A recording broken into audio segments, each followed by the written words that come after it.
ওনার দেশের আইন শৃঙ্খলা অবনতি হওয়ায় ওনারা পদত্যাগ করা উচিত এবং আইন মন্ত্রীকে দ্রুত পদত্যাগ করিয়ে তারকে বিচারের আওতায় আনা উচিত। তো আমি এটা প্রত্যেকটা জুমায় এক একটা জায়গায় গিয়ে থাকি। তো আমরা মসজিদ থেকে যখনই বের হয়েছি, বের হওয়ার পরে আইনমন্ত্রী আসাদুজ্জামানের সন্ত্রাসী বাহিনী এখানে যে নেতৃত্ব দিয়ে থাকে আব্দুল মজিদ, চাঁদাবাদ সন্ত্রাসের জনক, এবং এখানে ইসলামী বিশ্ববিদ্যালয়ের ছাত্র দল এর যিনি সভাপতি আছেন তার নেতৃত্বে হকি স্টিক বিভিন্ন যে দেশীয় অস্ত্র নিয়ে আমাদের উপরে তারা হামলা করে। আমাদের জায়গা থেকে আমরা শান্তি শৃঙ্খলা বজায় রেখেছি এবং আমাদের অনেকের ফোন ক্যামেরা থেকে শুরু করে মানি ব্যাগ তারা হলো সেখানে আমাদের চিন্তায় করে নিয়ে যায় তারা, এবং তারা অনেকগুলো ডিম নিক্ষেপ করে। আমাদের অনেক ভাই এখানে আহত হয়েছেন হকি স্টিকের আঘাতে। এটা হলো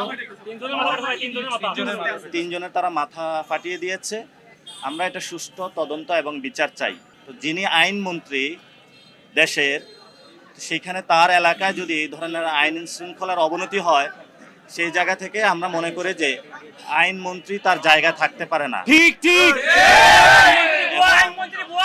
স্বরাষ্ট্রমন্ত্রী যিনি আছেন ওনার দেশের আইন শৃঙ্খলা অবনতি হওয়ায় ওনারা পদত্যাগ করা উচিত এবং আইন মন্ত্রীকে দ্রুত পদত্যাগ করিয়ে তারকে বিচারের আওতায় আনা উচিত। আইনমন্ত্রী যখন একজন সন্ত্রাসী হন, তার হাতে বাংলাদেশের আইন নিরাপদ না। ওনার হাত দিয়ে জুলাই সংস্কারের যে আমাদের আইনগুলা হয়েছিল সেগুলো কিন্তু প্রত্যেকটা আইন রহিত করা হয়েছে তার হাত দিয়েই।